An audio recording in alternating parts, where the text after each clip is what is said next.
Gracias. Muy bien. Vamos a continuar con la segunda parte de la clase sobre mecanismos de regulación intramuros como parte del Diplomado de Ética y Normatividad en Investigación Clínica. Yo soy el doctor Enrique Camacho. Estábamos hablando sobre las responsabilidades del investigador en la clase pasada y también tuvimos un ejercicio de escenarios en donde tenían ustedes la oportunidad de hablar con el investigador para recordarle cuáles eran sus responsabilidades y cómo las razones que el investigador eh, esgrimía para pues, justificar una mala calidad en la conducción del estudio, pues no eran válidas, puesto que él era el responsable de pedir ayuda, levantar la mano, entrenar o capacitar a su personal, exigir del patrocinador que cumpliera con su parte, detener el reclutamiento del estudio cuando de continuarlo sabía que tendría problemas para asegurar la seguridad de los pacientes y la integridad de los datos. Y continuando en este tono sobre las obligaciones del investigador, dice la buena práctica clínica según ICH que el investigador o institución deberá realizar el estudio de acuerdo con el protocolo acordado con el patrocinador. Algunas áreas en donde con frecuencia el investigador tiende a salirse del protocolo, bueno, tiene que ver con los criterios de entrada. En ocasiones hay criterios que están a juicio del investigador, ciertas patologías, ciertos estados, ciertas condiciones que queda al juicio del investigador qué tan controlado está, ¿no? Por ejemplo, puede ser que el criterio diga hipertensión fuera de control o diabetes no controlada, pero sin ofrecer un criterio, una guía estricta, objetiva sobre qué significa no controlada. También otra área en donde frecuentemente se puede desviar del protocolo es en el manejo de la toxicidad, ¿no? ¿Qué hacer con el medicamento en cuanto a reducir la dosis, retardar la siguiente infusión, hasta esperar que ocurra algo que le indique que ya puede administrar la dosis al paciente? Eh, También a veces en cómo graduar los eventos adversos, eh, premedicaciones o tratamiento de ciertos eventos adversos muy particulares que pueden estar consignados en el protocolo, criterios para que el paciente salga, criterios para que el paciente cambie de brazo, o libertades que se pueden tomar en el manejo de las ventanas de tiempo, o sea, los días antes de o el número de días después de la fecha en que se tiene que ejecutar cierto procedimiento. Entonces, el investigador no deberá modificar o desviarse del protocolo y solo tiene permiso de hacerlo desde el punto de vista ético y normativo cuando haya un riesgo inminente para los sujetos, ¿sí? En cuyo caso, aún así, debe dar aviso al comité de ética y al patrocinador y al propio paciente, ¿no? El propio paciente tiene que saber que el médico no sigue el protocolo a fin de proteger su vida. El investigador o una persona designada por él deberá documentar y explicar cualquier desviación al protocolo aprobado. Explicar significa aquí a que analice, bueno, cuál fue la causa raíz que propició ese error o desviación al protocolo y, aunque no lo menciona acá, pues qué medidas va a tomar para que esto no vuelva a suceder.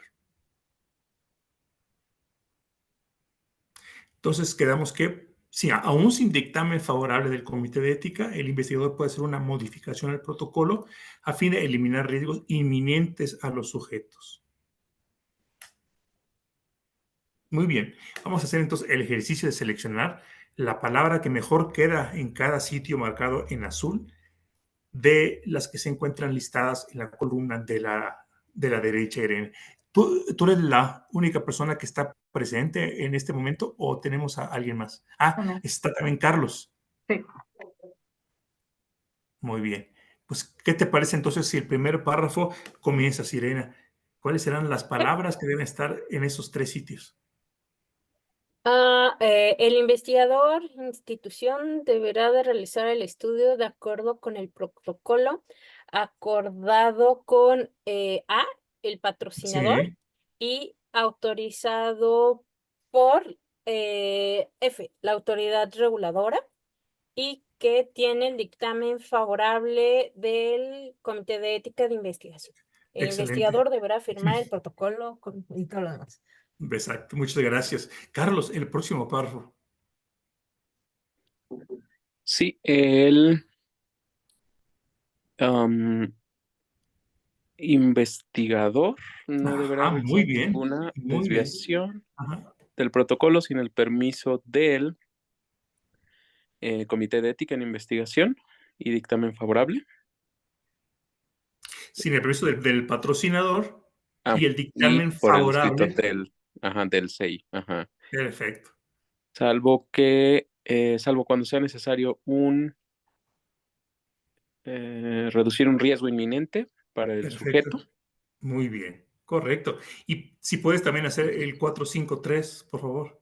Sí, el investigador o una persona designada por él deberá documentar y explicar cualquier desviación del protocolo Sí, aprobado.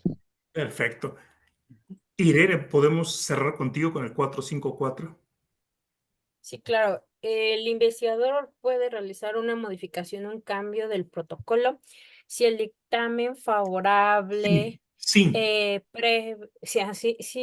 el dictamen favorable previo del Comité de Ética de Investigación, Sí, a fin de eliminar un riesgo inminente a los sujetos.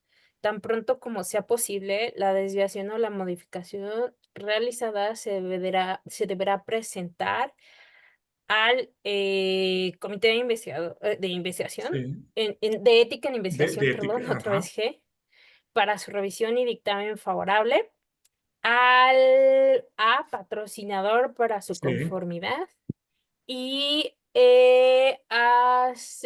no, F, a las autoridad reguladora. perfecto, muy bien. Por cierto que el adjetivo en español más correcto es regulador, reguladora, más que regulatorio o regulatorio. Esa palabra, pues como un calco del inglés, ¿verdad? Pero en español lo correcto sería decir regulador o reguladora. Muy bien. Por cierto, ¿cuántos calcos en investigación clínica del inglés se usan que están, pero en ocasiones, pues, mal? Yo sé que el lenguaje es algo dinámico y cambiante, pero si tenemos las palabras en español para decirlo, pues como que no se justifica, simplemente, pues, tomar la palabra en inglés tal cual. Una de ellas que a menudo escucho es consentir al paciente. No sé si lo han escuchado ustedes. Sí. Sí, sí, lo he escuchado.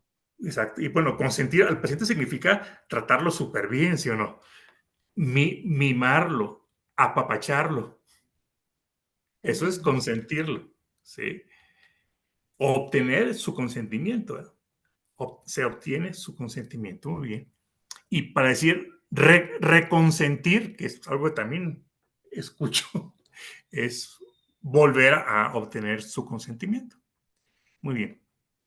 Si el estudio termina de manera anticipada o se suspende por cualquier razón, el investigador deberá informar puntualmente a los sujetos. Entonces, primero les informa, pero también garantiza su tratamiento y seguimiento apropiado.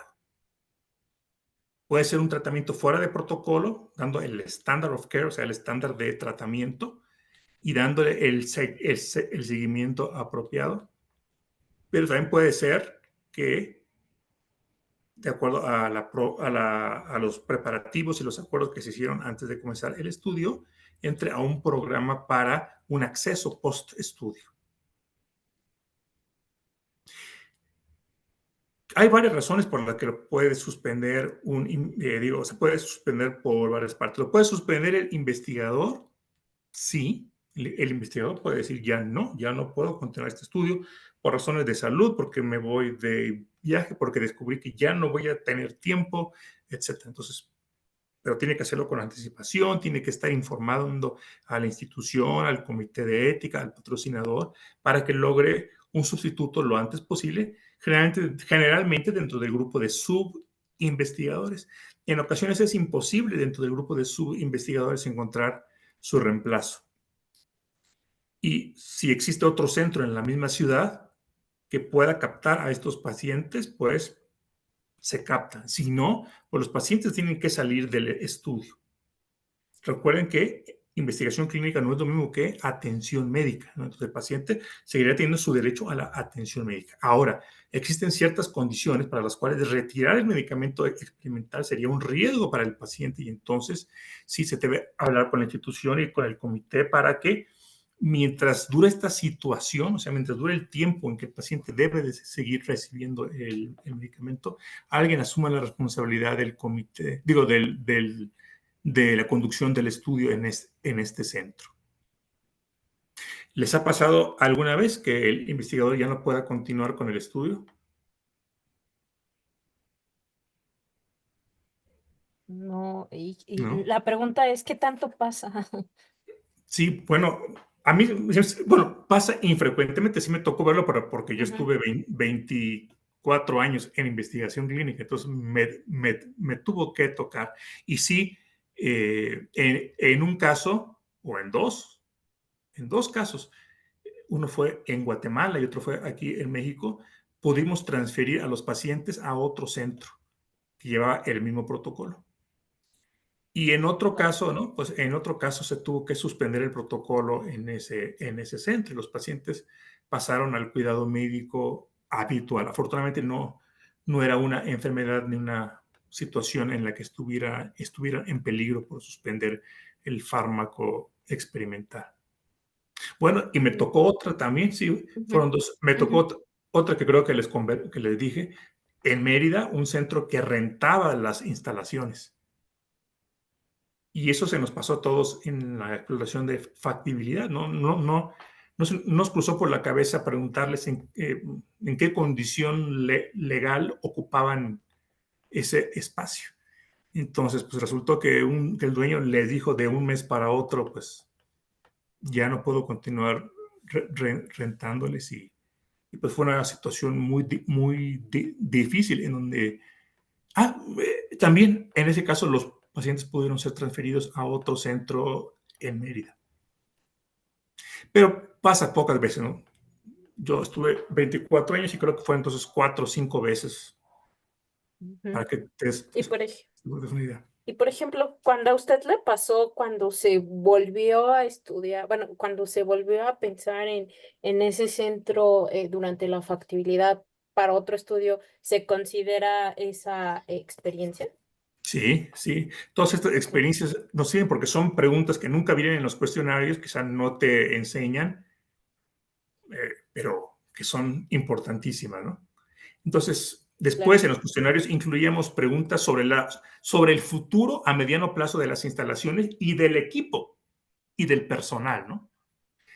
Tres aspectos muy importantes, porque en ocasiones nos damos cuenta que tiene el staff, pero el investigador sabe algo que no nos revela y que nosotros no preguntamos, que es que tal coordinador de estudio o el farmacista o el subinvestigador en el que estamos confiando, pues en un año se va porque se va de año sabático o hacer un posgrado en otro lado. Y esta es información importantísima. Claro, claro. O el investigador quiere asumir la presidencia de una asociación médica que consumirá todo su tiempo, pero claro, él no lo revela porque pues, no quiere que sus intenciones también en ese momento quizás sea muy precoz que lo sepan otros médicos de su gremio hasta cuando ya tenga asegurada la presidencia y entonces ya es muy tarde para hacer ciertos cambios. Entonces, sí, hay que hablar muy francamente con el investigador. La permanencia de las instalaciones en el mediano plazo, del staff y del equipo, también nos ha pasado, ¿verdad? Cuentan con el congelador, pero van a hacer una mudanza, ¿no? Y lo van a perder porque estaba como préstamo, en fin, Ok, gracias. sí. Puede ser entonces que el patrocinador también finalice o suspenda un estudio. ¿Cuáles son las razones más frecuentes? Bueno, que ante la competencia con otros patrocinadores que desarrollan fármacos para la misma patología, se da cuenta el patrocinador que no está resultando en un análisis preliminar pues tan eficaz o tan seguro como el de su competidor. Puede ser que no haya nada malo con este medicamento, simplemente se entera el patrocinador que su competidor sacará este medicamento antes y que el suyo, el que estamos desarrollando, no ofrecerá ninguna ventaja importante. Será tan bueno como el otro, pero no mejor. Y el otro tendrá meses de ventaja en promoción. Entonces, por una razón simplemente estratégica comercial, el patrocinador puede decir, ya no continuamos con el desarrollo de este fármaco. Nuevamente, habrá situaciones importantes que es muy importante situaciones, perdón, especiales, particulares, que es muy importante que el investigador y el comité de ética estén alerta para que ningún paciente sufra por no tener acceso al medicamento que le está sosteniendo su calidad de vida. Pero fuera de eso, pues sí tiene que estar consciente el sujeto, y esto se encuentra en el informe de consentimiento, que el patrocinador puede decidir por razones personales que su medicamento sobre el cual guarda su patente, pues ya no está interesado en continuar el desarrollo. Y salvo esas situaciones donde corre en peligro su vida, ni el investigador, ni la institución, ni el sujeto pueden reclamar nada, porque el dueño de la molécula es el patrocinador, y la razón por la que se estaba en ese protocolo era para contestar una pregunta científica que podría llevar a la aprobación de ese fármaco. Si ya no se va a aprobar ese fármaco, pues tampoco es ético, si no se va a comercializar, pues tampoco es ético estar exponiendo a los pacientes a la probable toxicidad desconocida de un fármaco experimental, pues si ya no hay pregunta científica que contestar, porque ya nadie se interesa en contestarla, porque quizá ya la contestó primero otro. ¿Correcto? Y el comité también puede finalizar o retirar el dictamen favorable de un estudio. Puede darse cuenta que, aunque el patrocinador no lo quiera reconocer, las condiciones en las que se está llevando a cabo el estudio, pues ponen en riesgo a los pacientes y ponen en riesgo la integridad de los datos y por lo tanto, pues dan por terminada la participación.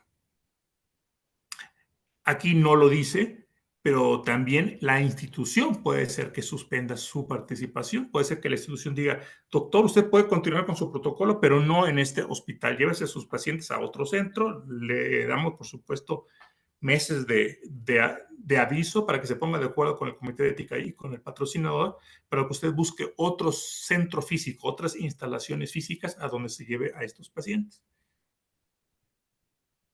Y una institución cuidadosa de su prestigio e interesada en el bienestar de los pacientes, pues acompañará en este proceso al investigador para acomodarlo en el mejor sitio posible. Afortunadamente, a mí no me tocó el caso que durante el estudio la institución se echara para atrás, pero sí entre la selección del investigador y el momento de comenzar el estudio.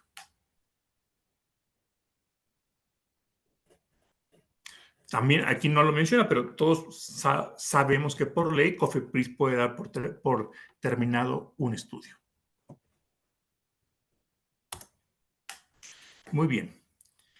En este ejercicio, ustedes van a señalar quién tiene la prioridad en orden de ser informado de que se ha decidido terminar con un estudio. En la columna gris de la izquierda encuentran ustedes el ente que decide terminar con el estudio. El investigador dice ya no, o el comité de ética dice ya no, o el patrocinador, o el propio paciente. Y en las tres columnas de la derecha, perdón, tengo un problemita aquí con mi ratón. Bueno, ¿sí se puede ver? Sí, sí se ve. Voy a hacer un poquito más grande. Muy bien. Y cuando te representa la institución, el comité, el investigador, el patrocinador o el paciente. Entonces, cuando quien lo decide terminar es el investigador, ¿qué sugieren ustedes? ¿A quién se lo debe de comunicar primero? Al Comité de Ética en Investigación. Ok, dice que es el comité, vamos a jalarlo acá. Después,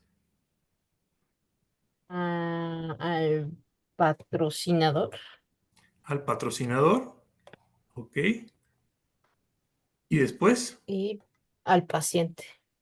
al paciente en tercer lugar. Estamos de acuerdo en que hay que comunicarlo a todos, ¿verdad? A todos. Y que es Ujú. bueno, y que se deberá tarde o temprano que comunicar a todos. Pero el ejercicio es para que pensemos un poquito cuáles son los pros y contras de hacerlo en este orden.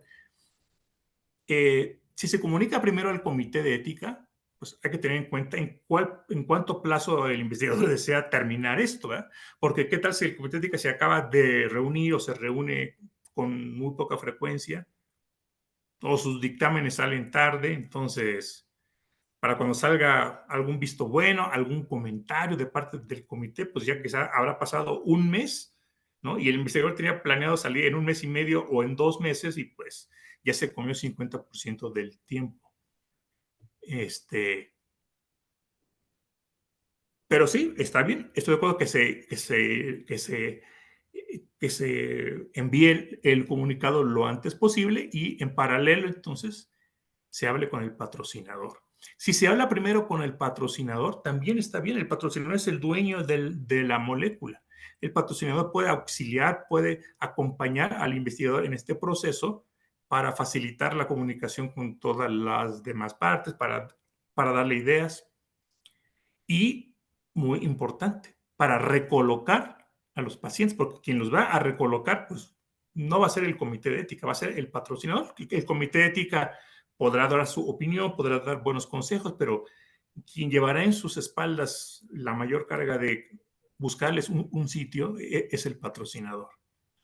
Y por supuesto, el paciente. En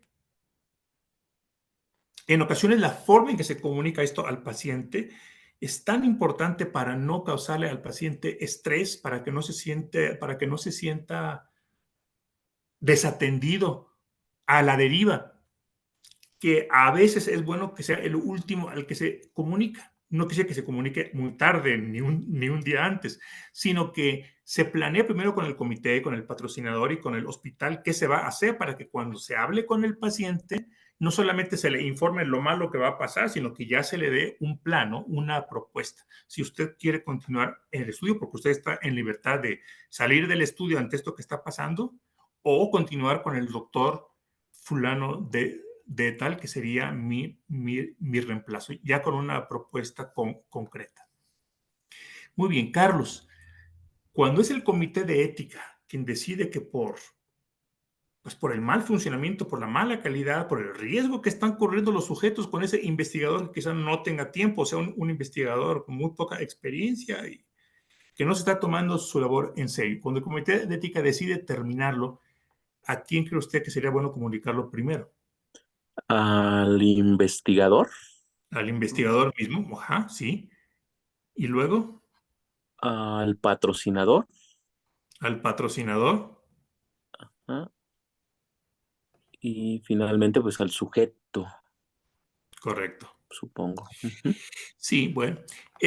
Al investigador estoy de acuerdo con usted. De hecho, si se llega a este punto es porque el comité de ética ya tuvo una interacción importante con el investigador diciéndole pues, lo que tenía que hacer y qué medidas se podían tomar si él no corregía su situación. Entonces, me parece de lo más natural que si es por causa del investigador, pues sea el propio investigador el primero en enterarse. Respecto al patrocinador, sería muy bueno, pero la legislación, bueno, perdón, no la legislación, las normas de la Comisión Nacional de Bioética, eh, pues disuaden o casi prohíben una interacción directa entre el comité de ética y el patrocinador. Desafortunadamente así es. Toda la comunicación se tiene que dar a través del investigador, ¿no? Entonces, el investigador será el responsable de decir al patrocinador, fíjate que pues que el comité de ética me está llevando a terminar este estudio antes, me está cancelando el estudio. Tendría que ser el investigador quien se lo dice al patrocinador. En cambio, el comité de ética tiene una responsabilidad muy importante para la institución. ¿Estamos de acuerdo? Es el comité de ética de la institución. Yo por eso creo que, en mi opinión, sería la institución quien debería, inmediatamente después del investigador, ser la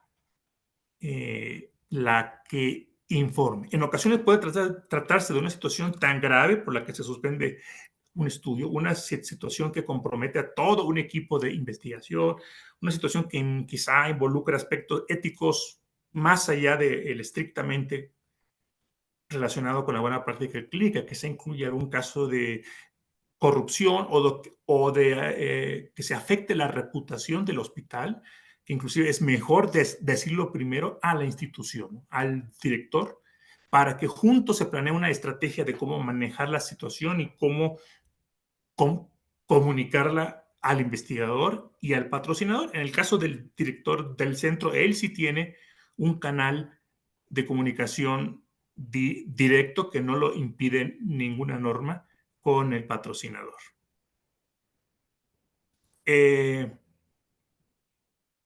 Y pues exactamente, el Comité de Ética como garante de los derechos de los pacientes pues debe de organizar algún comité, una estrategia para estar dialogando con los pacientes.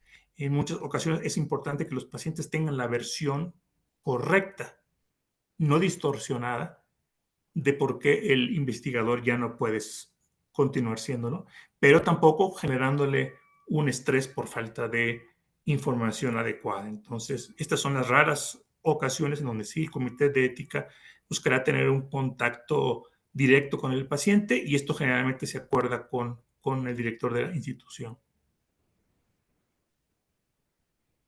¿Qué pasa, Irene, cuando es el patrocinador quien decide terminar el estudio? Dice, no, pues como estamos viendo las cosas en el análisis preliminar, no le vamos a, ya no hay chance de sacar este producto antes y de que sea mejor que el del competidor.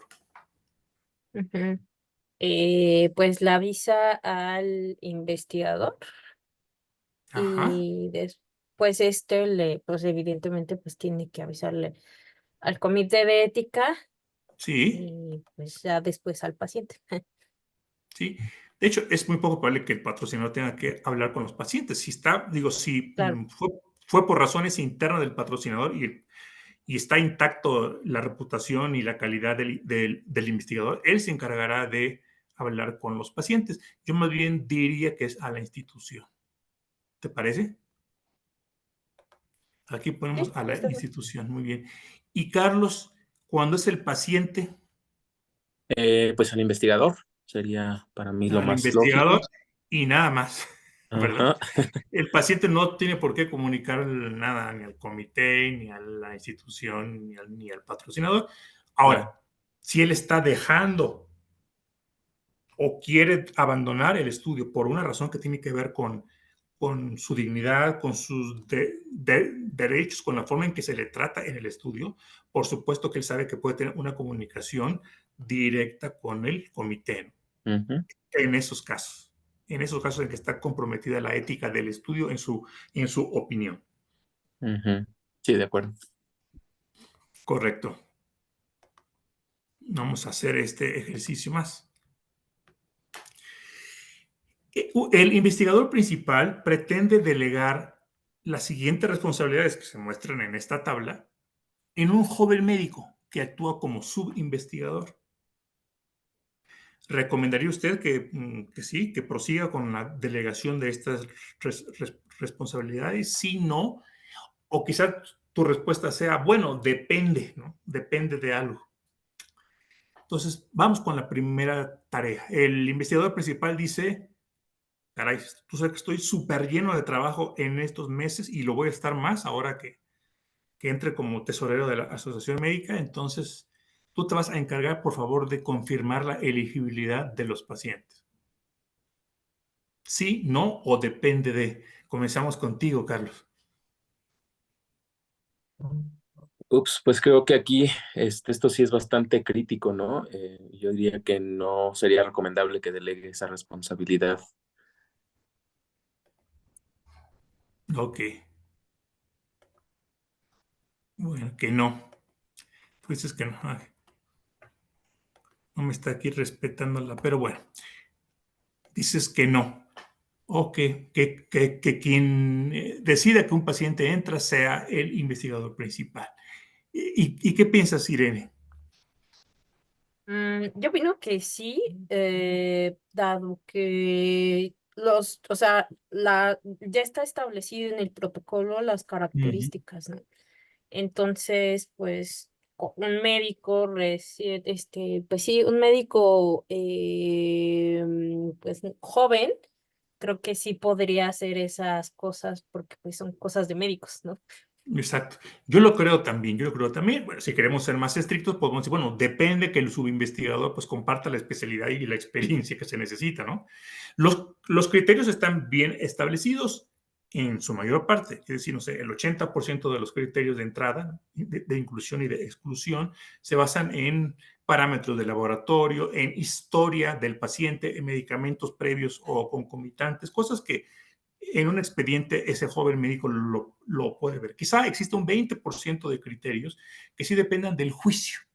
Y ahí es importante que tenga pues el canal de comunicación con el investigador principal para que si tiene duda, pues pueda tener ese acceso y esa discusión con el investigador principal.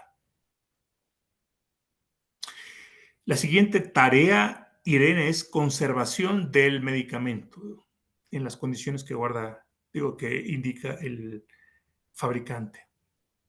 Mm, Yo creo que sí, digo, al final aquí hasta también, ¿no? Están en el protocolo y y pues nada más sería como cuestión de seguirlas, ¿no? Muchas veces hasta esto se les da no solo a médicos, sino a otro tipo de profesional de la salud, ¿no? Como un químico. Exacto, exacto. Y ahí, y en ese sentido es cuando yo tengo mis dudas, y yo no le pondría un sí tan fácilmente, yo le podría depende del tiempo y disposición que tenga el médico a hacer este tipo de tareas.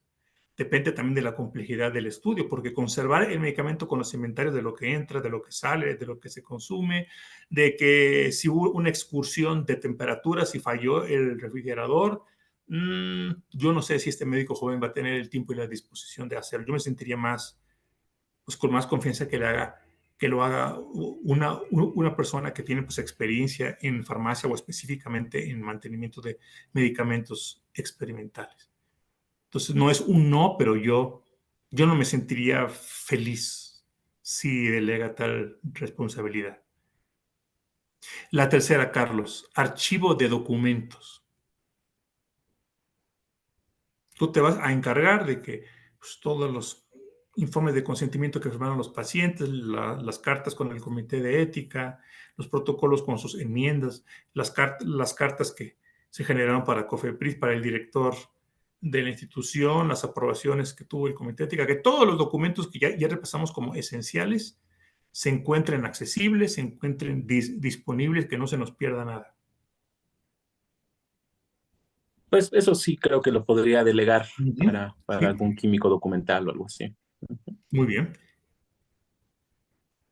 ¿Qué les parece? ¿Qué te parece, Irene, que delegue la captura de datos clínicos en el CRF electrónico? El CRF, Carlos, no sé si estás familiarizado con las siglas. Es el formato en donde se meten los datos clínicos que le interesa al proyecto, al estudio, para poder contestar la respuesta de investigación. Imagínatelo como un expediente electrónico, pero muy especializado, muy enfocado solo, exclusivamente en los datos que van a ser analizados para contestar esa pregunta. Casi siempre, bueno, es algo a lo que se accede electrónicamente desde una laptop o una desktop. Esta captura de los datos clínicos en este tipo de expediente electrónico, en este formato de caso, es algo que le podría delegar.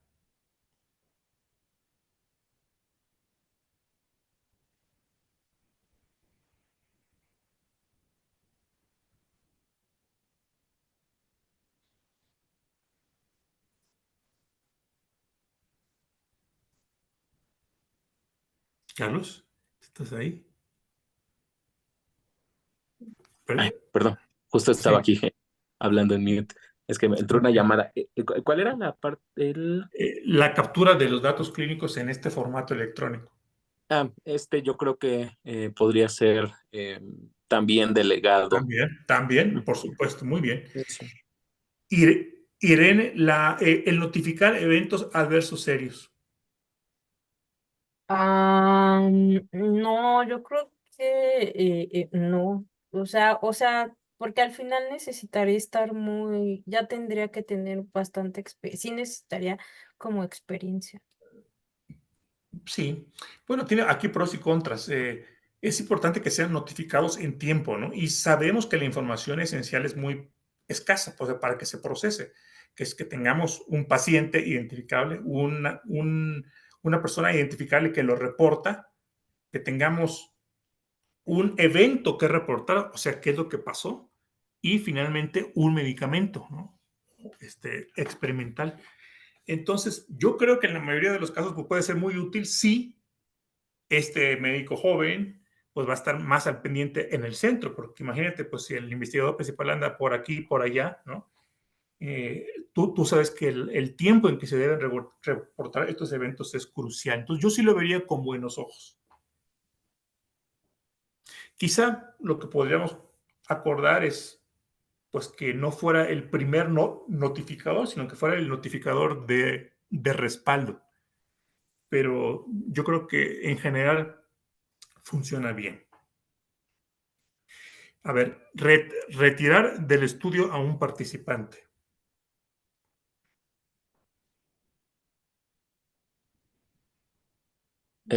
Creo que en ese caso sí sería más crítico, entonces no creo que sea bueno delegarlo Ujú.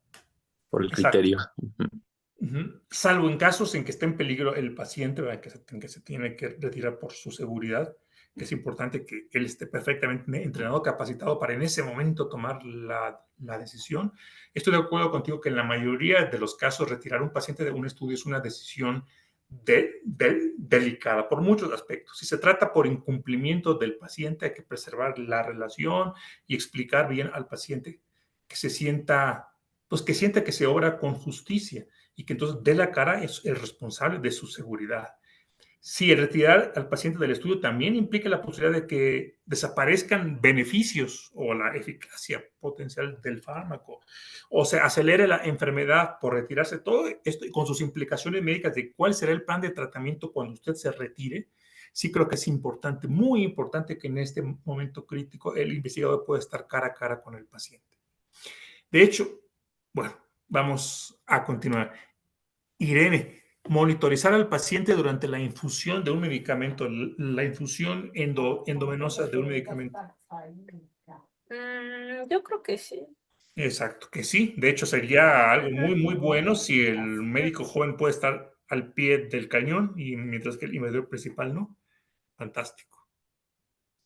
Y claro, el médico pues, deberá tener como médico el entrenamiento para tratar un caso de anafilaxis, ¿no? De una reacción a la infusión. Bueno, interactuar con el comité de ética.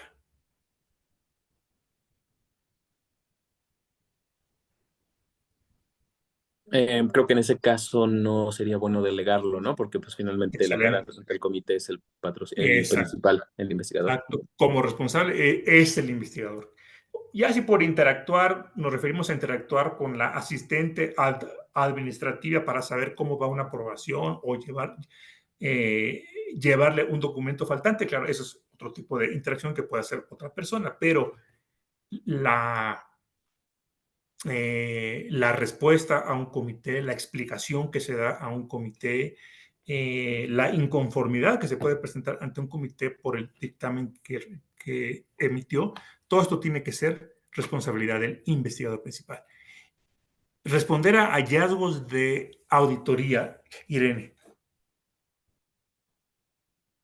Mm, Pues al final yo creo que pues depende, ¿no? Pero al final el que debería de responder es, o sea, pues el responsable es el investigador principal, pero si bien hay cosas que pues delega, pues dentro de las cosas que le haya delegado, pues podría responder, ¿no?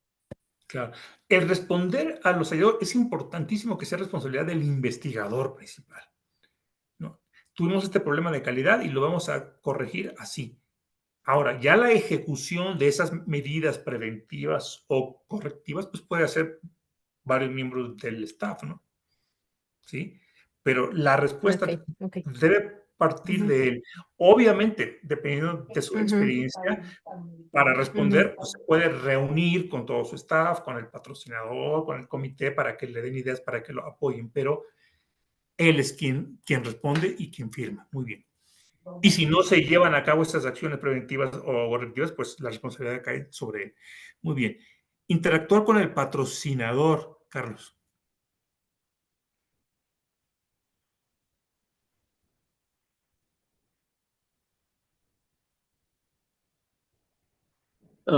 Creo que ahí también sería más problemático que delegue.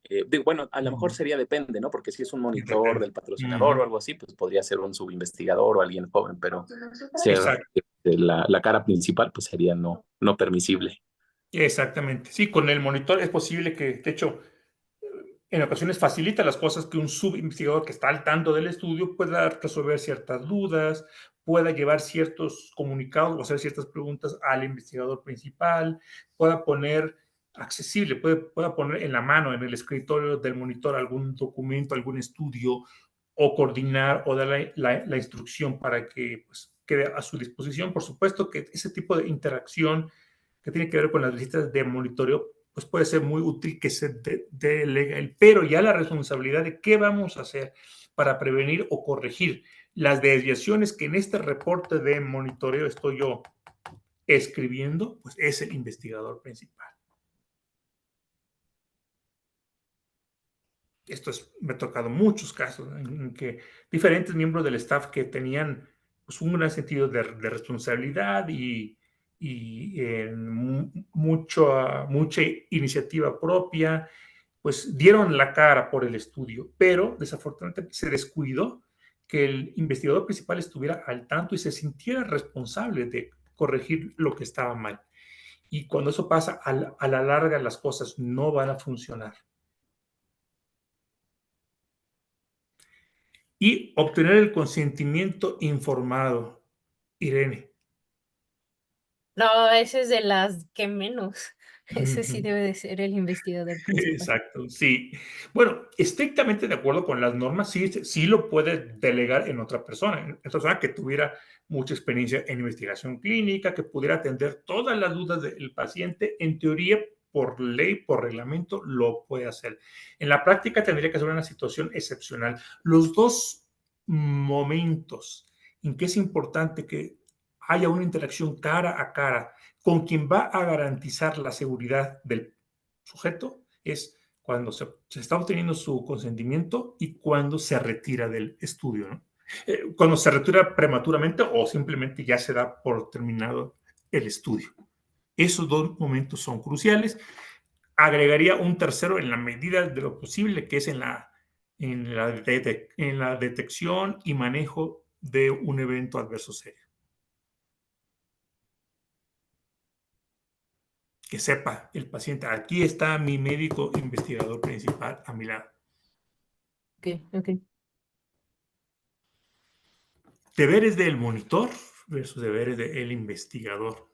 Pues el monitor debe de respetar las citas que programó, tomando en cuenta que el centro pues, tiene otros estudios y tiene también frecuentemente actividades asistenciales o de docencia. El monitor debe responsabilizarse de resolver las dudas respecto al protocolo y sus procedimientos. No tendrá todas las respuestas, pero sí, a través de su compañía, del llamado monitor médico o director médico o responsable médico, atender esas dudas con prontitud.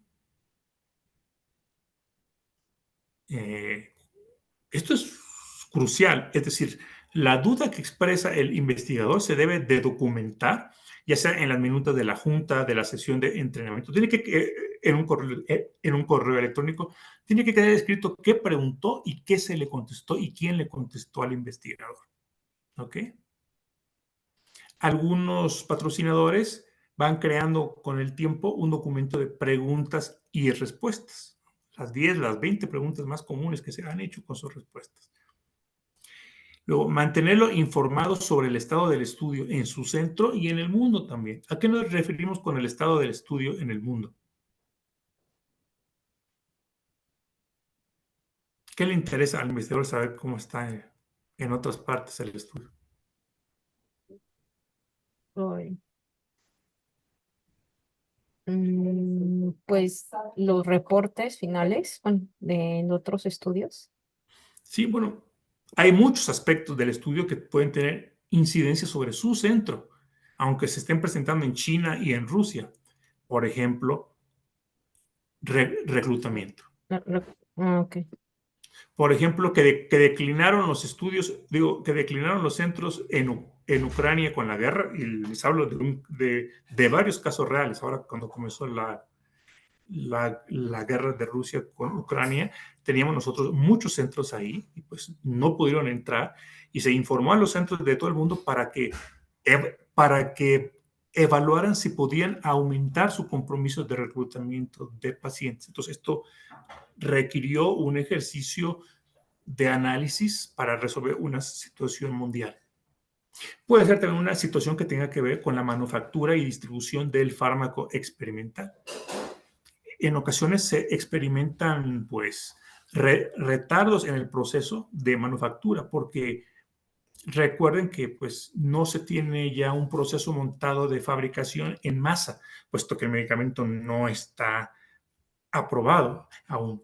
Es un proceso que, aunque desde el punto de vista científico-tecnológico es el mismo, no ha sido desde el punto de vista de logística y distribución. Entonces, es importante que sepa si se espera o se está presentando la posibilidad de un retraso. ¿Qué más puede ser? Bueno, existen comités que de manera independiente están checando los datos de seguridad que surgen. Y hay juntas, hay teleconferencias en donde se discuten estos hallazgos. Dependiendo del número de centros y de la fase, el investigador puede ser partícipe de las discusiones sobre si se continúa o no el estudio, ¿no? Se pueden compartir experiencias de cómo reclutar a los pacientes, qué problemas se han presentado, cómo minimizar riesgos para los pacientes. El monitor debe alertarlo de errores que puedan poner en peligro la calidad del estudio, garantizar, por supuesto, todos los insumos, comenzando con el medicamento, pero también dispositivos, información para el paciente, los anuncios promocionales que acordó con el investigador, todo lo que se necesita. Y el insumo más importante, pues, es el conocimiento, ¿no? Si bien el investigador es el responsable final de que su gente esté capacitada, la mayor parte de los casos, la ejecución de tal capacitación corre a cargo del patrocinador. Y convertirse y mantenerse como el nexo eficaz con el patrocinador o con otros investigadores. La comunicación entre los investigadores cada vez se demuestra ser más importante para una conducción exitosa del estudio clínico. Por parte del investigador, pues también debe de respetar las citas que ya programó con el monitor. En ocasiones el monitor recuerda que tienen que hacer viajes y el que se le cancele una visita en ese día significa que ya no pudo también monitorizar otro centro. Dar acceso a la información solicitada, a los expedientes, los exámenes de laboratorio, electrocardiogramas, imágenes, etc. Aclarar dudas y preguntas que surjan de las funciones centrales, las funciones remotas del patrocinador que están vigilando los datos de eficacia y seguridad. Estas preguntas tienen que ver con aclaraciones a los reportes que hizo y se conocen popularmente como discrepancias o también queries. Dar seguimiento a los eventos adversos que fueron notificados inicialmente con información preliminar, un asunto de vital importancia. No solo el investigador puede contentarse con reportar algo a tiempo, sino con darle el seguimiento a medida que surja más información hasta llegar a las consecuencias que tuvo el evento adverso, a su resolución o a las secuelas que dejó. Y algo muy importante, leer los informes que hace el monitor. Y no solo leerlos y darse por enterado, sino realmente, de manera proactiva, implementar las medidas recomendadas o acordadas con el patrocinador para prevenir o corregir pues, los errores o las insuficiencias que tuvo. Los errores o los riesgos en ocasiones no llegó a presentarse una desviación al protocolo, pero estuvo a punto de, y si no se toman ciertas medidas, el riesgo ahí estará y la próxima vez es posible que sí se presente la desviación al protocolo o a la buena práctica clínica.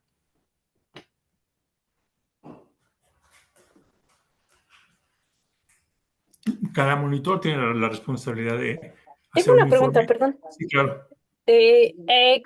El investigador puede pedir información, digamos, aquí estábamos aquí en México, ¿no? El investigador es en México, pero hay otro centro en Rusia. Entonces, bueno, en otro país. El investigador puede pedir información de cómo van los resultados en Rusia o si se termina antes el estudio allá de ejecutar, ¿puede pedir los resultados? Como resultados, no. Ujú. Los resultados de cada centro solo los puede conocer el investigador de cada centro, pero los resultados del estudio global sí, que de hecho es lo que le será útil al investigador, ¿verdad? ¿No? Él tiene su pequeña visión parcial de lo que ocurre en su centro, pero no le sirve de mucho conocer la visión de otros 4 centros en Rusia. Sí le sirve saber de los 400 centros en el mundo. Eso es en cuanto a solicitar. El patrocinador generalmente y de manera proactiva mantiene boletines, newsletters, comunicados a los investigadores en donde les informa de muchas cosas que pasan en el mundo. Por ejemplo, ¿cómo vamos con la toma de biopsia? ¿Cuáles son las dificultades que se han presentado para las tomas de biopsia? ¿Para qué día está programado el análisis preliminar o cuánto falta para el cierre de bases de datos? Ni decir del reclutamiento, ¿verdad? Es importante saber cómo va el reclutamiento en el mundo, puesto que al tratarse generalmente de un reclutamiento competitivo, pues mientras menos tiempo queda, es menos tiempo que me queda a mí como investigador en México. Ok, gracias. Sí te ha tocado ver estos boletines o newsletters. No, no me ha tocado. Bueno, pero sí, en casi todos los proyectos el patrocinador lo hace. Y sinceramente, pues no se leen mucho por el investigador. Lo más probable es que el investigador haga alguna pregunta puntual en alguna llamada telefónica, en alguna teleconferencia, pero pues los boletines ahí están.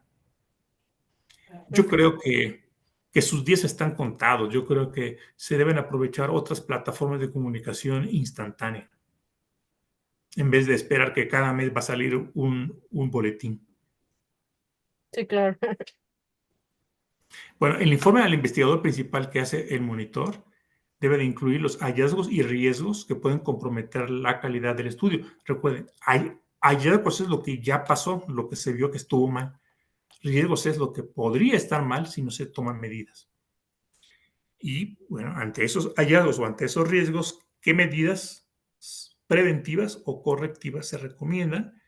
El estado general del avance del reclutamiento, si es que todavía estamos en fases de reclutamiento, y cómo se están consiguiendo o no los endpoints, por ejemplo, la recolección de imágenes, cómo está, la recolección de biopsias, cómo anda. Y es una oportunidad que usa el patrocinador pues, para apremiar a los investigadores a que hagan tal o cual procedimiento. Los aspectos que no pudo el monitor revisar en su visita y también si aplica cómo vamos en cuanto a pagos, ¿no? A pagos y a otros insumos, por ejemplo, cómo vamos en cuanto al medicamento.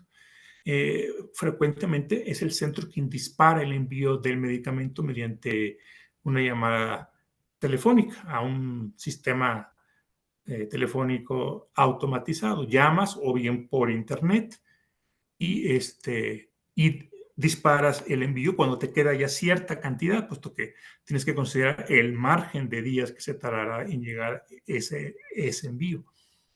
En ocasiones, pues tal responsabilidad no se cumple eficazmente con el centro, se comparte la responsabilidad y se coordina el patrocinador con el personal del centro. Vamos a hacer una pausa antes de pasar a la última parte de nuestra sesión. Son las 6:55. ¿Qué les parece si nos vemos a las 7? Perfecto, gracias. ¿Pueden ver la diapositiva? Sí, se ve. Perfecto.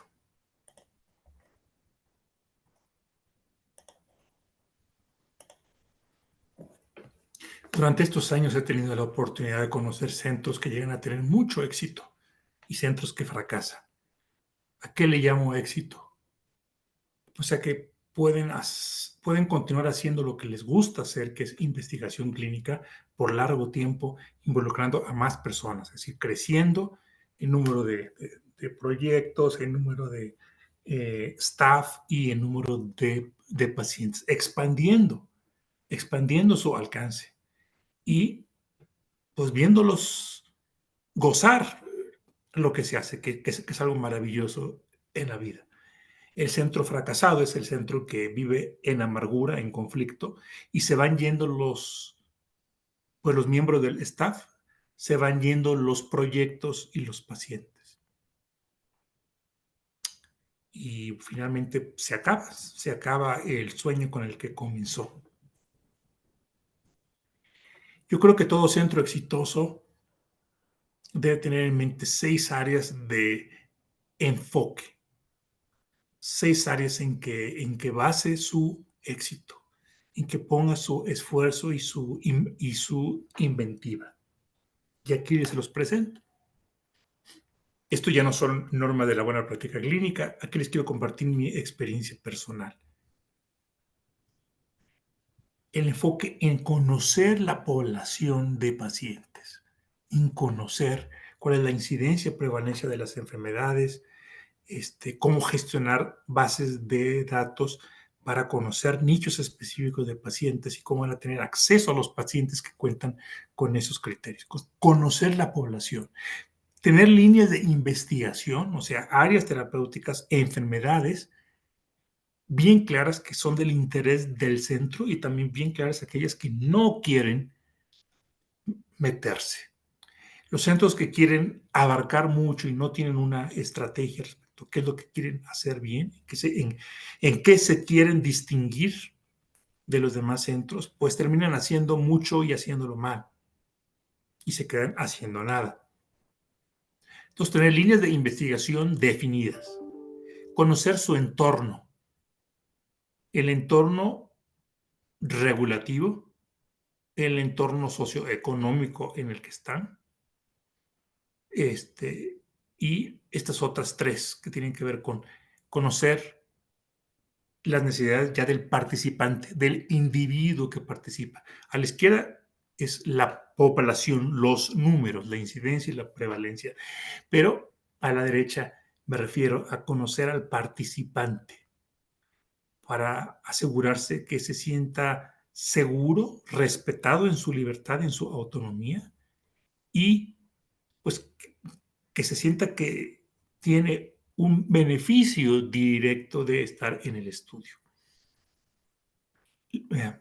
El beneficio no siempre podrá ser sobre la mejora de su enfermedad, pero sí en otros aspectos, que se le recuerde lo que está contribuyendo a la sociedad, a la ciencia, el tipo de trato, los tiempos de espera, en fin, hay toda una serie de beneficios que el centro puede concentrarse en que el paciente participante experimente. Sin sujetos participantes no hay estudios y se acaba el centro. El enfoque sobre el equipo que trabaja con el investigador, en la gente del centro, en el staff. También que se sienta feliz ahí trabajando, que se sienta seguro, escuchado, valorado, capacitado. Y los procesos de trabajo, el enfoque en cómo debemos hacer las cosas. Recuerdan ustedes que hablamos desde el principio, desde las primeras sesiones, en el principio número 13 de la buena práctica clínica, que tiene que ver con establecer procedimientos que aseguren la calidad de cada parte del proceso. Vamos a ver cada uno de ellos con más detalle. Población.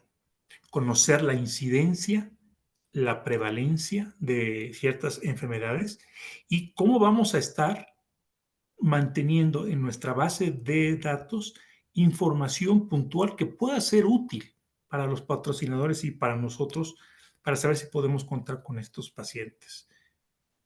Casi siempre las bases de datos deberán tener información sobre la etapa de la enfermedad o el subtipo de la enfermedad, la edad, por supuesto, los tratamientos previos.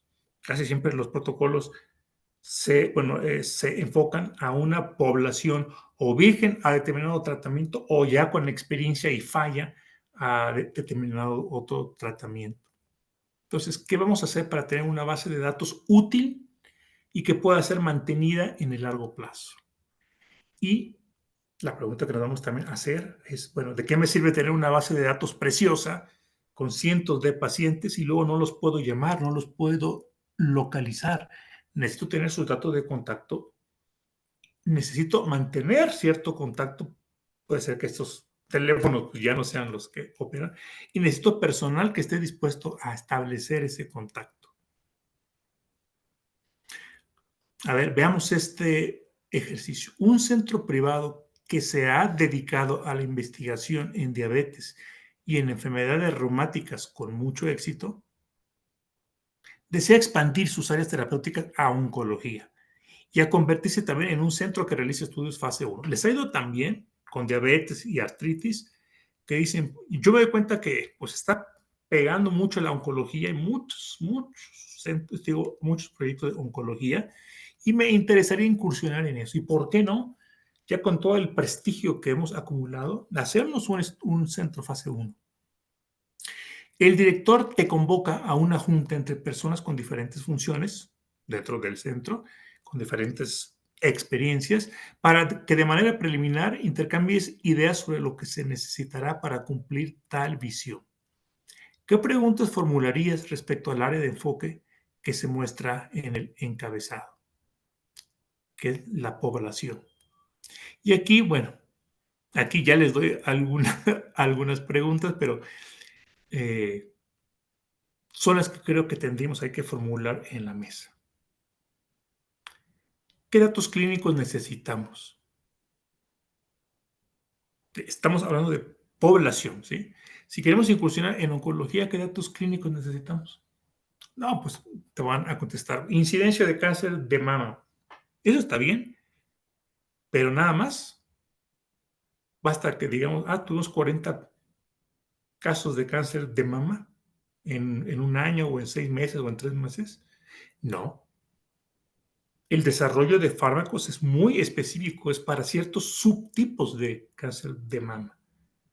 Entonces, molecularmente hay varios subtipos, que si son positivos para receptores de estrógenos y progesterona, positivos para HER2, negativos para todo tipo de marcadores. Hay muchos marcadores moleculares para los que se dirige un tipo muy específico de tratamiento. Conocemos si nuestros pacientes han tenido exámenes para detectar esos marcadores moleculares en sus tumores. ¿Lo conocemos?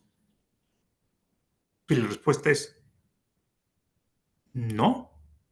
Eso es uno de los datos que nos hacen falta. Entonces, pues, ¿qué vamos a hacer para conseguir ese dato?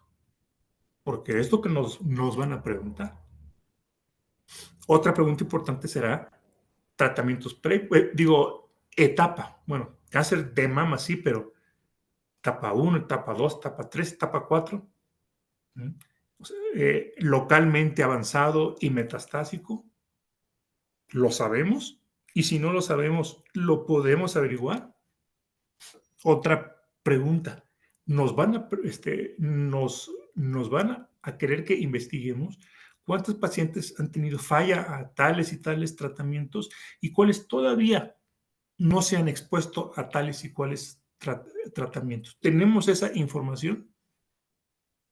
Y si no, ¿cómo la vamos a conseguir? Y así una base de datos que podría tener pues 3, 4, 5 campos, quizás se nos va a hacer de 50 campos. Pero el patrocinador tendrá la seguridad de que tenemos un análisis de nuestra población de pacientes que nos hace idóneos o no a participar en un proyecto muy específico. Y aunque para ese proyecto específico no podamos participar porque no tenemos el suficiente número de pacientes, el patrocinador se habrá quedado con la magnífica impresión de que este centro sí conoce a su población de pacientes y que mantiene actualizada una base de datos útil, amplia. Entonces, es crear la base de datos que sea lo suficientemente detallada, lo suficientemente específica y que no se vuelva obsoleta y que en 2 años, en 3 años ya tengamos solo pues una fotografía de lo que alguna vez fue nuestra población de pacientes, pero que no necesariamente es la que actualmente tenemos. Una pregunta. Sí. Por ejemplo, bueno, del ejemplo que dio, o sea, si digamos que ya se identifican los casos con cáncer, ¿no? Pero si queremos saber cuál es como que el marcador específico, ¿les podemos llamar a los pacientes de nuestra base de datos y hacerles los estudios correspondientes? O sea, sí está como permitido como centro de investigación. Claro. Un estudio que no le va a ayudar a su tratamiento, no. Ahí tendrías que tener un consentimiento informado, que por supuesto que lo puedes hacer, ¿eh? Tú puedes hacer tu propio estudio de tu centro sin que ningún patrocinador esté por detrás. Tú puedes crear tu propio protocolo de investigación epidemiológica aprobado por tu comité de ética. Y por supuesto que puedes contactar a los pacientes y les puedes informar. Los datos que voy a recoger de usted serán importantes para fines de screening para este protocolo, por supuesto. Esto es cuando tú vas a pedirles exámenes, o sea, pedir que se practiquen exámenes que no se han practicado, ¿sí? Es muy distinto a recoger simplemente información que ya está disponible y clasificar, ¿no? Pacientes que ya se trataron, pues tú les puedes preguntar de con qué. Ya se les hizo la biopsia, tienen su resultado, por supuesto que se los puedes pedir, ¿sí? Pero si vas a ejecutar, por ejemplo, una biopsia, no, suponte que te contestan algunos 14 pacientes, pues esta biopsia me la hicieron en otra ciudad, en otro hospital y ya no sé. Bueno, y si le practicamos otra, obviamente en ese procedimiento invasivo tendrías que tener un consentimiento informado previo. Y como te digo, no necesariamente de un proyecto patrocinado, puedes crear tu propio protocolo con el correspondiente proceso de aprobación del comité de ética. Wow, gracias. Claro. Y claro, yo dudo que haya pacientes que se quieran hacer una biopsia de un ganglio anatómicamente difícil solo para satisfacer tu curiosidad, pero habrá otras intervenciones, no sé, a lo mejor exámenes de laboratorio, que el oftalmólogo cheque su retina, bueno, otro tipo de exámenes mucho menos invasivos que estén dispuestos a hacer si ven con ello la oportunidad que se les llame para un protocolo.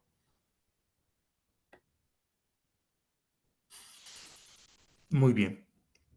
¿Cómo haremos que los datos sean manejables para contestar preguntas concretas? Fíjense, alguna vez me tocó una investigadora que yo estaba visitando para ver si la seleccionaba para un proyecto y ella, muy linda, me dijo, aquí tengo todos mis pacientes en mi base de datos. Mire, se la voy a mostrar. Y me abrió una tabla de Excel. Eh, la manera en que en cada celda de la tabla de Excel se refería, digamos, a una condición patológica, a un tratamiento, no estaba estandarizada. Es decir, que lo ponía de diferentes formas en cada celda. No sé, para decir, qué sé yo, cáncer, voy a poner un ejemplo burdo, en algunas partes ponía carcinoma, en otros ponía neoplasia maligna, ¿no? En otros ponía malignidad. Esto es un ejemplo burdo, pero bueno, para cada cosa lo decía de 3, 4, 5 distintas maneras. Entonces no podía filtrar cada columna. Y para contar cuántos pacientes tenían tales o cuáles características, tenía que con la mano en la pantalla, con los ojos, ¿verdad? Haciendo el scroll down, o sea, dándole abajo en la pantalla, ir contando 1, 2, 3, 4, 5, 6, 7. Pues cuando son poquitos pacientes en una pequeña tabla, pues se puede hacer eso, pero a medida que crece y crece y ya tienes 500 pacientes, ¿cómo vas a contar eso? ¿De qué te sirve tener una tabla de Excel si no puedes contar y filtrar de manera automática, instantánea? Entonces, es importante al crear nuestras bases de datos, estandarizar los términos que vamos a usar. En vez de poner, por ejemplo, un campo que diga tratamientos previos y que ahí en cada celda, cada quien se le ocurra en el orden que sea poner corticosteroides y otro va a poner esteroides y otro va a poner dexametasona y otro va a poner prednisona. ¿Por qué no poner una columna que diga esteroides en el último año, no sé, o simplemente tratamiento previo con esteroides? Sí, no. Y así puedes filtrar y decir, tengo 14, sí, tengo 28, no. ¿Sí? Entonces, eso es importantísimo al crear nuestra base de datos. Una manera, pues, más guiada, más sencilla es que invirtamos en tener un software, una aplicación que sea específicamente para hacer bases de datos médicas y que recibamos una capacitación, puede ser con una capacitación breve y que se maneje eso, que sepamos que esa base de datos ya tiene estandarizado todo y no nos dejará la libertad de meter lo que se nos dé la gana. Cada celda tendrá sus restricciones para saber qué se debe de meter, en qué formato se deben meter las cosas. Y que le podremos hacer queries, que le podremos hacer preguntas y la base de datos en un segundo nos contestará todo. Por cierto, esta fue una de las razones por las que me enamoré de un centro que estuve seleccionando sistemáticamente aquí en la Ciudad de México. Fue el único centro que cuando yo le hacía cualquier pregunta como ¿cuántos pacientes ve usted con cáncer gástrico ya metastásico, que hayan sido tratados con inmunoterapia y que no hayan respondido? En 5 minutos me daba la respuesta y me la imprimían, porque ya tenían esa base de datos, lo podía ver con mis propios ojos. Y les dije, esto que ustedes han hecho les da una ventaja competitiva enorme. Claro, el reto es mantenerla actualizada, ¿verdad? Bueno, ¿quién tendrá acceso a estos datos? ¿Con quién podemos compartir estos datos? Y una vez conocidos los datos, como les dije, bueno, ¿y quién va a hacer la llamada telefónica al paciente? Luego, otra área de enfoque del centro exitoso son las líneas de investigación. Que nos pongamos a pensar, a ver, ¿para qué tipo de pacientes no existen intervenciones terapéuticamente realmente efectivas, seguras y accesibles? Es decir, ¿de qué enfermedades se siguen muriendo los pacientes en pleno año 2024? Y que sea no una enfermedad rara quizás, sino una enfermedad con mayor frecuencia. Porque es más probable que tengamos proyectos en esas áreas. Hubo un tiempo en que hubo muchísimos proyectos en diabetes mellitus tipo 2 y luego el número de compañías interesadas comenzó a disminuir porque cada vez era más difícil sacar algo realmente superior a lo que ya se tiene. En cambio, en muchos tipos de cánceres, ¿no? Por ejemplo, cáncer de pulmón, pues habrá durante los siguientes 10 o 15 o quizá 20 años, pues muchos estudios, porque es una enfermedad de muy difícil manejo, o el cáncer de páncreas, ¿no? Quizá esclerosis lateral amiotrófica, la propia esclerosis múltiple, enfermedad de Alzheimer.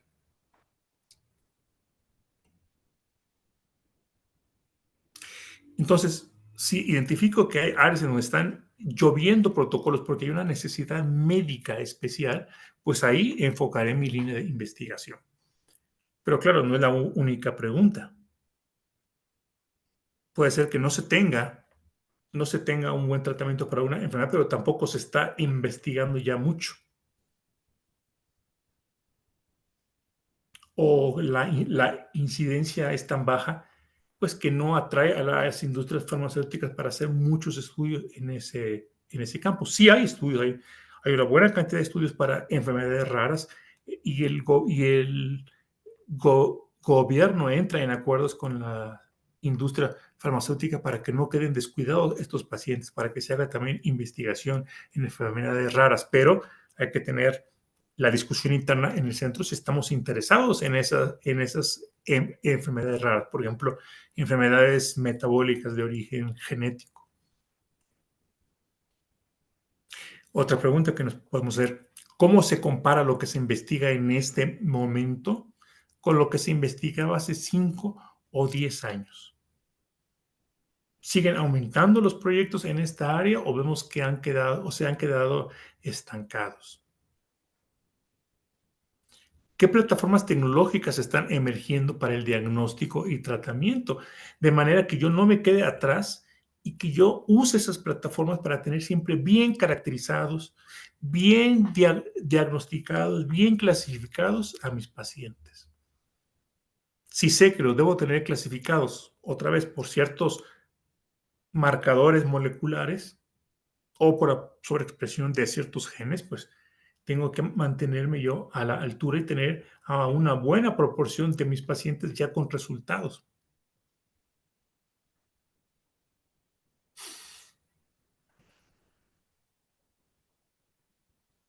O si me doy cuenta que cada vez el PET, la tomografía por emisión de positrones, está siendo el estándar de monitorización, de evaluación de respuesta en ciertos cánceres, pues es importante que mi centro tenga acceso al PET de la ciudad y que lo tome como una ventaja contra centros que no tienen ese acceso tan directo o a un buen precio.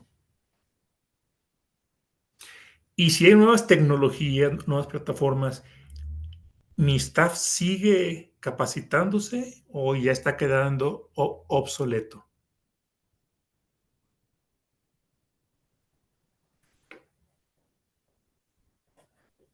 Muy bien. El área del entorno.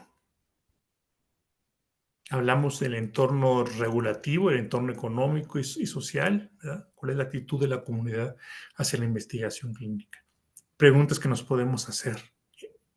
A ver, ¿ha habido cambios en las regulaciones de COFEPRIS, en lo que nos pide nuestro comité de ética? ¿O nos vamos a sorprender cuando llevemos nuestro trámite como siempre y nos demos cuenta que, oh sorpresa, las reglas del juego han cambiado?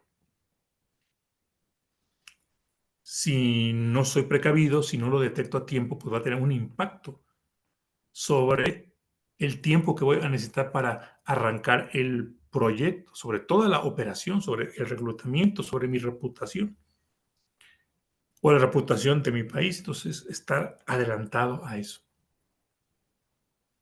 En investigación clínica multinacional es importante el sentido de solidaridad nacional. En ocasiones yo conversaba mucho esto con mis investigadores. Por supuesto que tu primera responsabilidad, investigador o director de centro, es con tu centro, con tu staff, con tus pacientes, claro. Pero no pierdas de vista la solidaridad con tus compañeros mexicanos, porque cuando un equipo internacional va a lanzar un proyecto multinacional, lo primero es determinar en qué países lo hará y luego, dentro de esos países, en qué centros.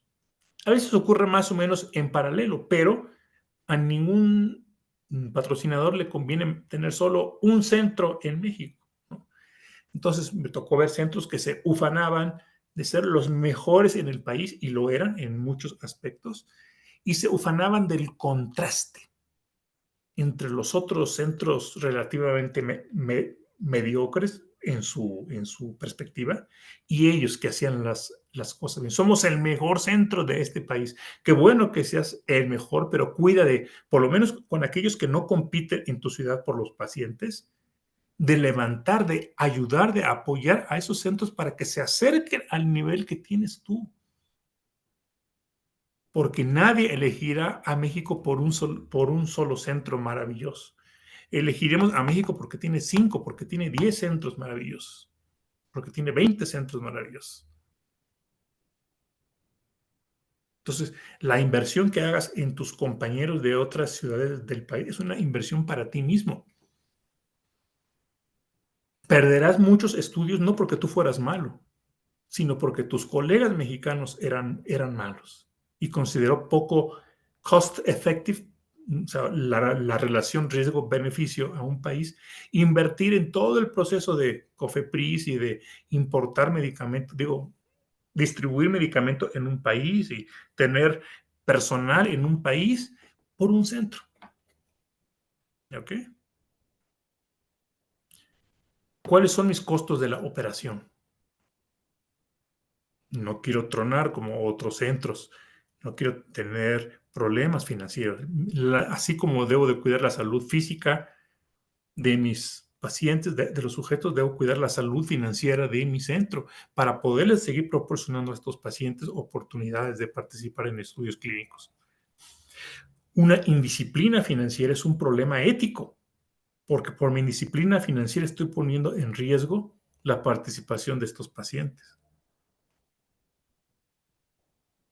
¿Cómo puedo concentrarme en lo que da más valor? Hay muchas cosas que nos gusta hacer y tener en el centro. Comenzar a implementar procesos, comenzar a comprar aparatos costosos que quizá no vamos a usar. Entonces, en determinado momento es mejor rentar o es mejor incluso decir no a ciertos protocolos más que hacer un gasto que sabemos que no va a ser sostenible en el largo plazo. Entonces, andar con los pies en la tierra, andar con buena asesoría financiera, andar con un ojo constante y crítico hacia los ingresos y los egresos.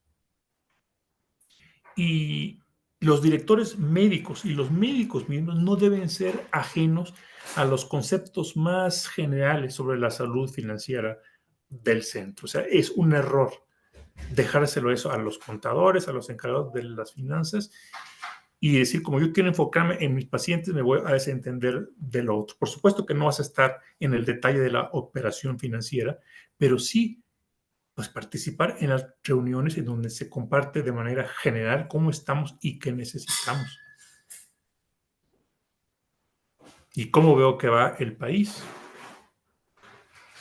Bueno, la pandemia de COVID realmente puso a muchas personas a pensar, lo sentó en la mesa para cambiar su forma de operar el centro para poder sobrevivir. Y a los patrocinadores también, por cierto. Y el público, mi comunidad, mi barrio, mi ciudad, la gente que pues, accede a mi página web o a mis redes sociales, ¿qué piensa? ¿Qué piensa sobre la investigación clínica?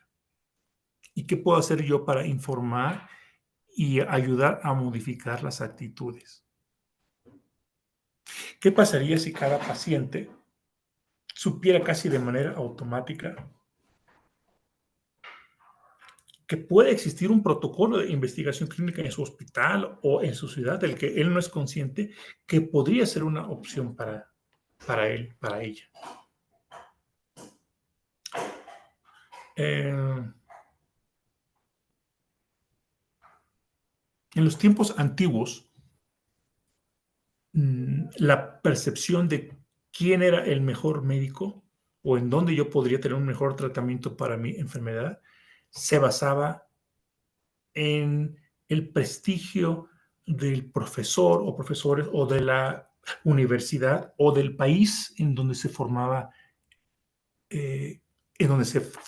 ese médico, ¿no? Voy con el doctor fulano de tal porque estudió en Francia o fue discípulo de tal persona.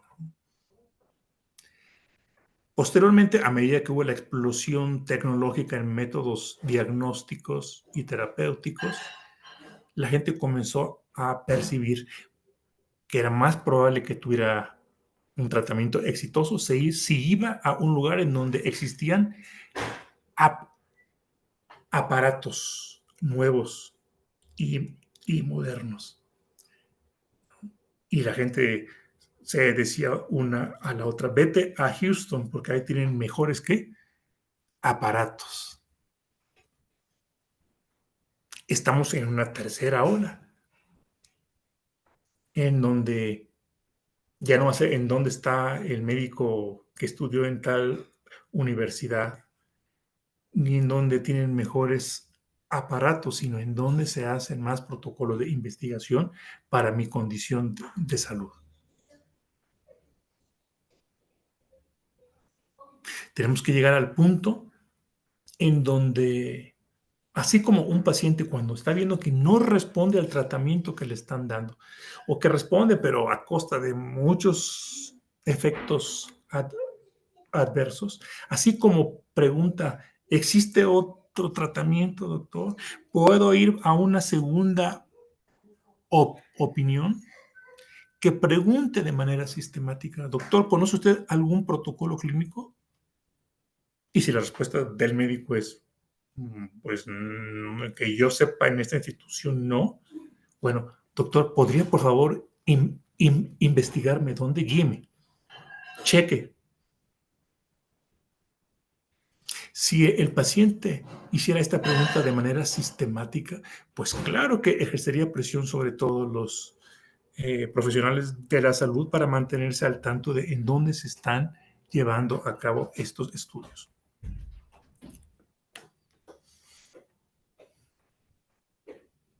Tercer área de enfoque, el participante, el sujeto. Vamos a estar incluyendo pacientes que tienen IMSS o ISSSTE o de alguna manera que pues, pueden ser atendidos en alguna institución si se necesita, o nosotros vamos a cubrir esa necesidad.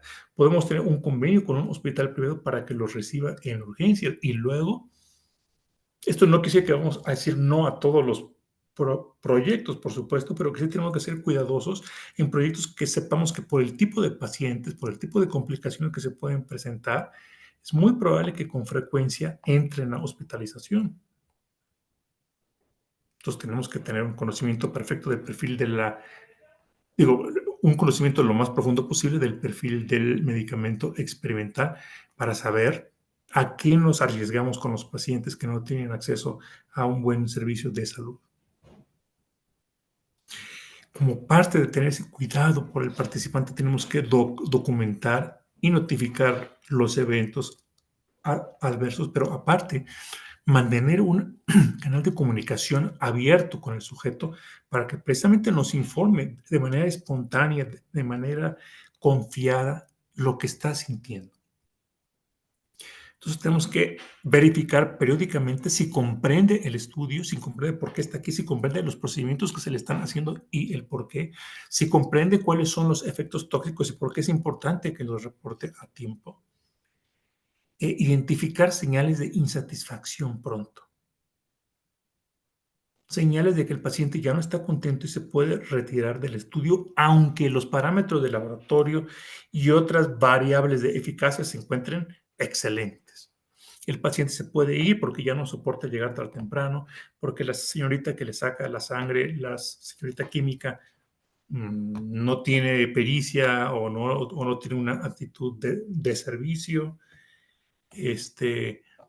Puede estar insatisfecho porque no tiene un transporte apropiado. No tanto es el horario, sino el transporte o quien la acompañe. Identifique también las razones por las que se siente contento. ¿Por qué se ha quedado? ¿Por qué es tan cumplidor este paciente? ¿Por qué tiene siempre una sonrisa? Bueno, puede ser por diferentes factores de su vida personal que no aplicarán a otros pacientes. Está bien, pero también puede ser que alguien esté haciendo las cosas muy, muy bien. Puede haber un montón de detalles que pueden ser pequeños para nosotros, pero trascendentales para el paciente que hagan que se sienta cómodo. el tipo de sala de espera y sobre todo la sonrisa y la amabilidad de cada miembro del staff, de todos los miembros del staff. Una cosa es pensar, tal y tal persona en ese centro me cae muy bien o me atiende muy bien, y otra cosa es sorprenderse de que todos en ese centro me atienden profesionalmente y con calidez.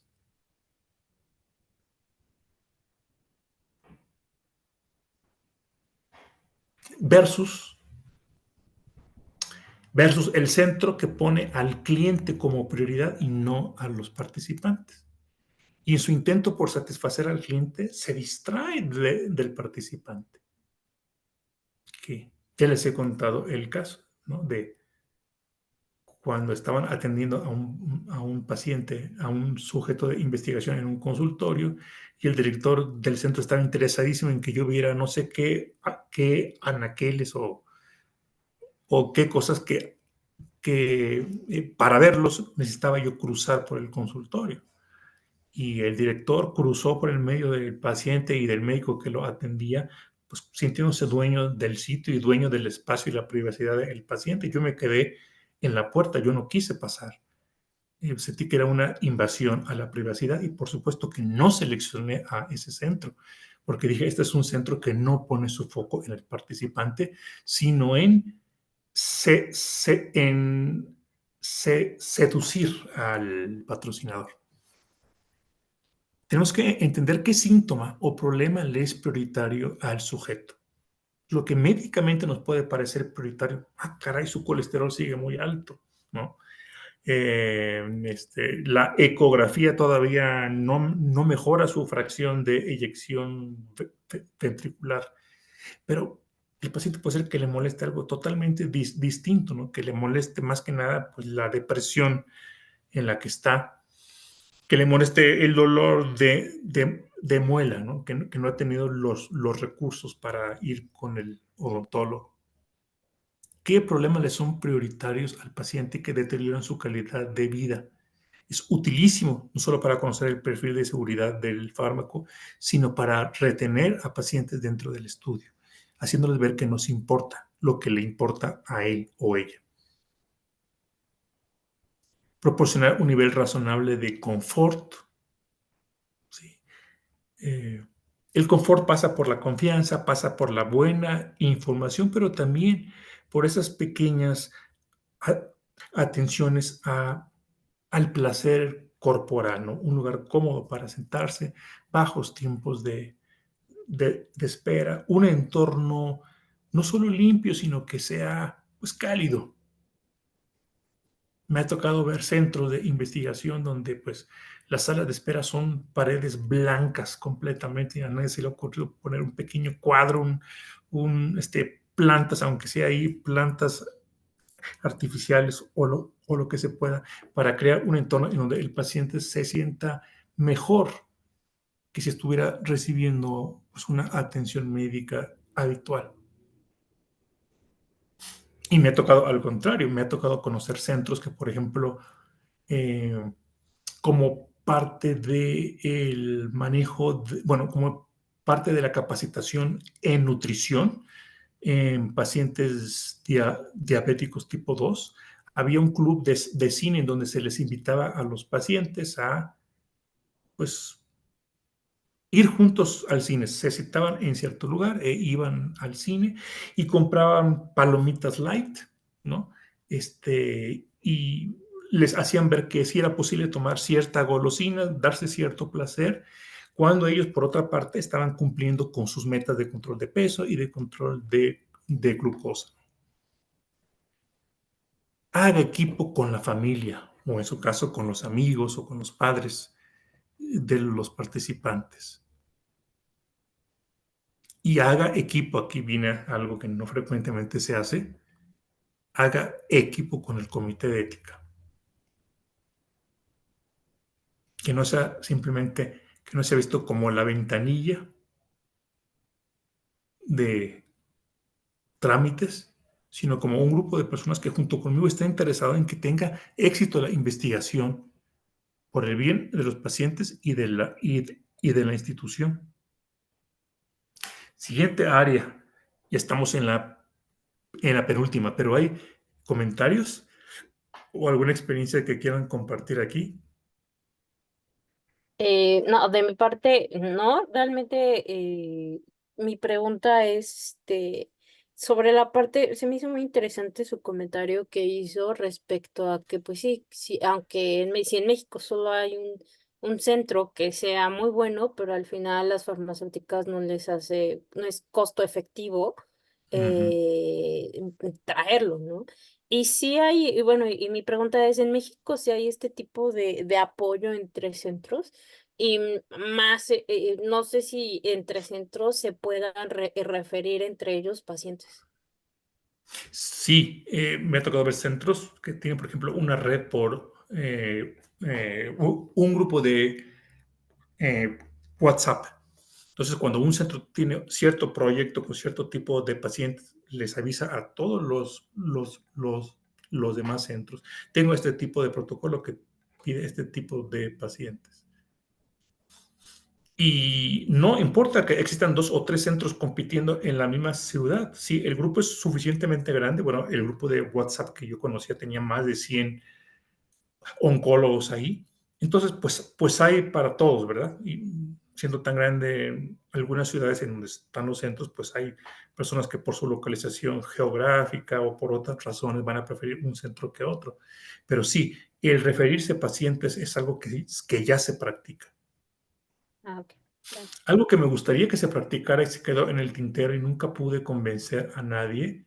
O sea, lo planteé, pero no llegamos a implementarlo. Es escuelas de coordinadores. Este es quizá un concepto demasiado grande, pero bueno, un sistema de coaching de coordinadores inexpertos en centros expertos. En pocas palabras, que el nuevo centro que se abrió en Pachuca envíe a su coordinador novato a Monterrey o a la Ciudad de México o a Guadalajara al centro con coordinadores de gran experiencia para que pase ahí un mes viendo cómo funciona el centro y vuelva a Pachuca con esa experiencia. Esto sería una inversión de tiempo pues para los centros con experiencia, ¿no? Porque ustedes saben que no es lo mismo que tú estés en tu proceso rápido y bien hecho de todos los días, que te lo sabes, y que de repente recibas una estudiante, una alumna a la que tengas que mostrarle cómo hacer las cosas. Pero es una inversión también para ese centro experto, por lo que digo. Si tenemos un buen centro en Pachuca, pues ya no son 3 centros expertos, ya son 4 y al rato son 5. ¿Sí? Queremos que exista un buen pool, un buen grupo de centros con experiencia porque nos conviene a todos. Pero totalmente de acuerdo que si 2 centros compiten habitualmente por los mismos pacientes en la misma ciudad, pues no conviene hacer este tipo de intercambios quizá, pero la mayoría, la enorme mayoría de los centros no van a competir con tus pacientes de manera eh, directa. Otra forma de colaborar entre los centros es compartiendo SOPs, compartiendo gente que se encargue de los contratos, gente que se encargue de las finanzas, inclusive enfermeras, qué sé yo, con experiencia, por ejemplo, en infusiones de biológicos, que puedan compartir ciertos miembros del staff y ciertas SOPs, pues para beneficio de ambos. ¿Sí? Esto, por ejemplo, puede implementarse a manera de red.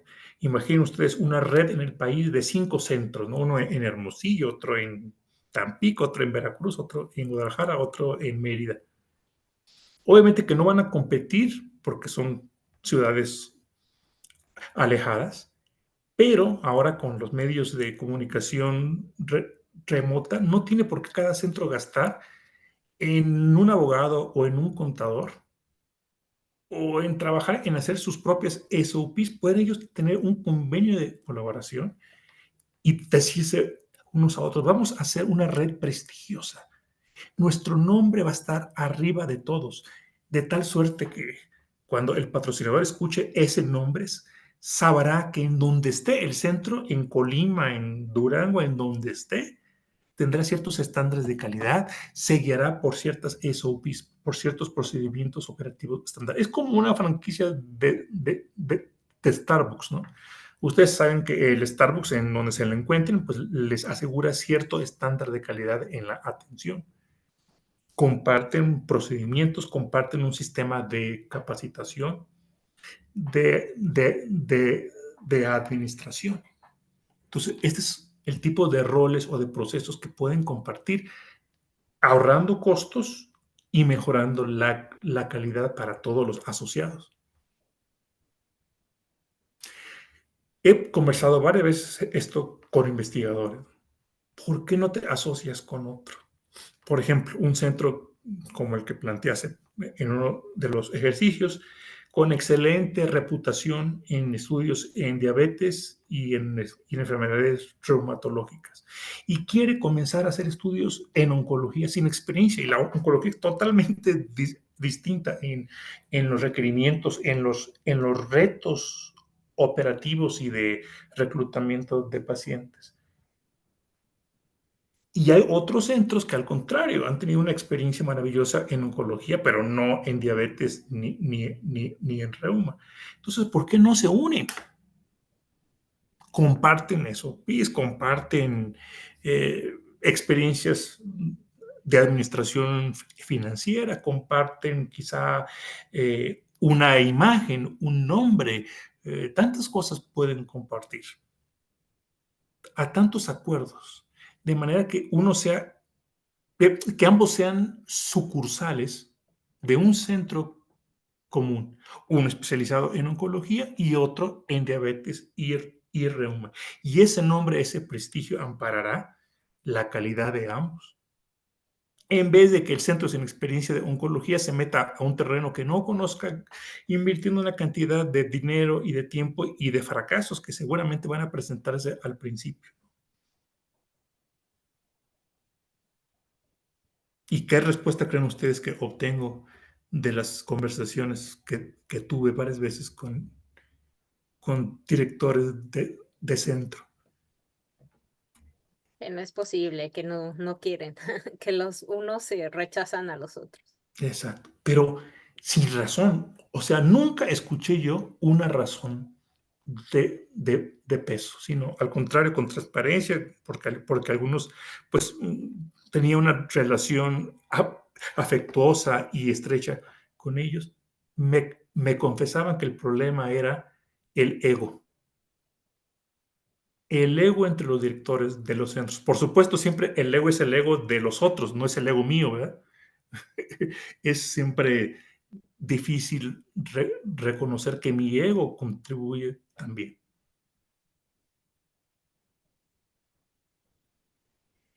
Qué mal. Sí, pues sí, ¿verdad? Otra grave carencia en nuestro país, que los centros privados más prestigiosos han sido incapaces de desarrollar fuertes centros de investigación clínica. O sea, tendríamos que tener a todo el sistema de hospitales Ángeles, eh, eh, de hospitales Star Médica. ¿Qué otra red hay? El Christus Muguerza, San hospitales de ese Angelín tipo. también. ¿Cuál, perdón? San Angelín por acá, por el centro, San Claro, Angelín. claro. Y por supuesto, Medicasur, que lo intentó por años. Pero en Estados Unidos y en otros países del primer mundo, pues parte del prestigio institucional es que tienen fuertes centros de investigación clínica donde se hacen 350 protocolos, ¿no? En nuestro país, ni las grandes instituciones públicas, ni los pequeños, ni los grandes hospitales privados se han preocupado por hacer eso. ¿Y en dónde se está haciendo un 75% de la investigación clínica? En esos pequeños centros que son casas grandes que se compran, se adaptan como centros de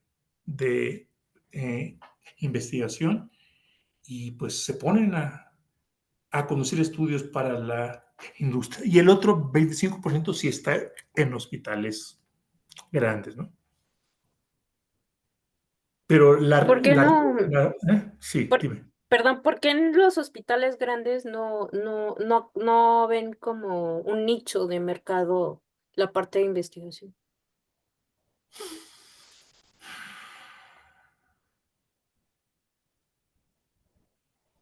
Em,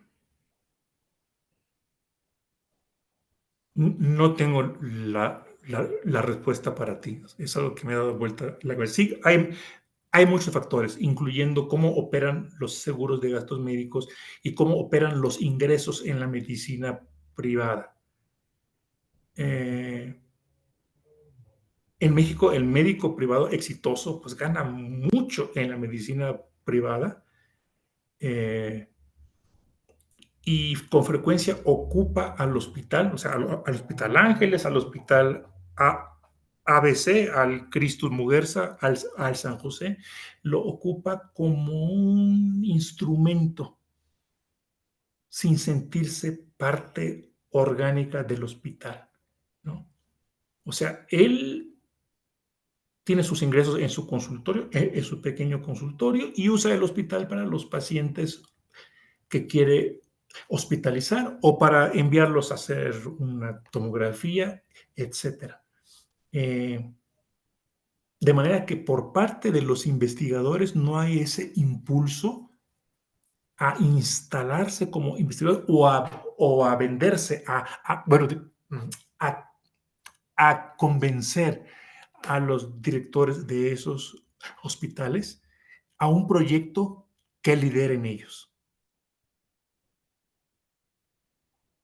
¿Sí? Hay una separación, hay una brecha emocional entre la institución privada y el médico. Y por otra parte, pues los directores de los hospitales no tienen esa visión. En